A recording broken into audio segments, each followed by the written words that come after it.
के ऑल्टरनेट में ही बोलूँगा सर कि इनने कहा कि आप लॉ एंड ऑर्डर की मतलब उसको अच्छे से फॉलो नहीं कर रहे हैं। तो इन केस ऑफ दैट कि आपके सामने सर राघव चड्ढा जी ने बोल के गए कि 2 दिन के अंदर हमको दीजिए सीबीआई और ईडी, हम दिखा देंगे कि क्या होता है। तो सर इस मामले में पूछना चाहता हूँ कि आपने क्या ईडी, सीबीआई और जितने भी इंडिपेंडेंट बॉडीज़ हैं आपने उनको इतना फ्लेक्सिबल बना दिया कि कोई भी आके यूज एंड थ्रो करके जा रहा है। और जैसे इसकी बात है सर, इस पर आरोप लगा आपकी सरकार पर कि आप इसको यूज़ कर रहे हैं, तो इसका एक गलत इम्पैक्ट दुनिया में भी पड़ता है। जैसे कि हमको अगर ग्लोबल रिलेशंस की बात करें तो इन्वेस्टमेंट, फॉरेन डायरेक्ट इन्वेस्टमेंट की भी बात होती है। आप कह रहे हैं कि तो विपक्ष जो है देश को बदनाम कर रहा है या राहुल गांधी? देखिए, पहली बात तो हम ये कहें, जब हम विपक्ष में थे हमने जितने आरोप लगाए कांग्रेस पार्टी ने कभी एक्सेप्ट नहीं किया, सब कोर्ट से एक्सेप्ट हुए।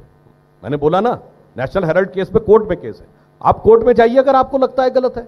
कोर्ट आपको कोई राहत नहीं दे रहा है और उसके बाद आप आरोप लगाने का प्रयास करें। अच्छा, छोटी सी बात, आपने राघव चड्ढा जी का जिक्र किया, लिक्वर पॉलिसी के ऊपर मुद्दा है। सिर्फ 2 विषय कह रहा हूं, ये कौन सा देश का शिक्षा मंत्री है जो ये पॉलिसी बनाए कि 1 बोतल पे 1 बोतल फ्री? अच्छा, और उसके बाद वो पॉलिसी विड्रॉ कर ली जाए। अब ये तो हुआ नैतिक प्रश्न, और टेक्निकल क्या हुआ, आपने वो पॉलिसी विड्रॉ क्यों की भाई? और विड्रॉ की तो उसको डिफेंड क्यों कर रहे हैं? ये अपने आप में कंफ्यूजन दर्शा रहा है ना। और उन्होंने कहा दे दिया है, तो मैंने बताया तो पुलिस तो दे दी गई है। पंजाब में देखिए क्या हो रहा है। Thank you sir. चलिए, बहुत बहुत शुक्रिया आपका सुधांशु जी, हमारे साथ यहाँ जुड़ने के लिए, लोकमत नेशनल कॉन्क्लेव में अपनी बात रखने के लिए, लोकतंत्र पर अपनी बात रखने के लिए। लेकिन अंत में जाते जाते आपसे वो स्रोत जरूर सुनना चाहेंगे जो आजकल वायरल है और जिसके जरिए कहा जा रहा है कि सुधांशु जी ने आईना दिखा दिया उन लोगों को जो कहते हैं कि इस देश की संस्कृति जो है वो असल में सेकुलर होते हुए भी हिंदू राष्ट्र नहीं है। जो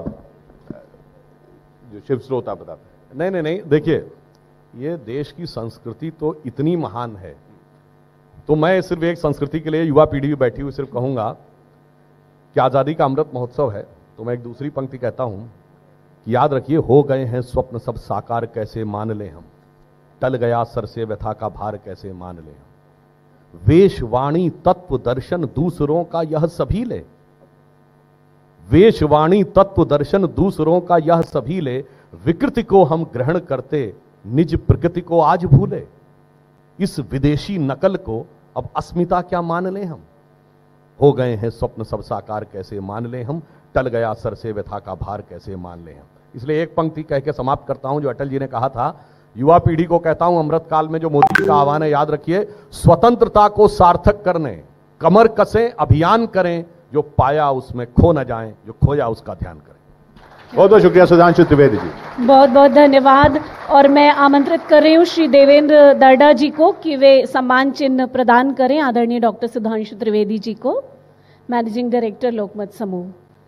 तीखे सवाल और पैने जवाब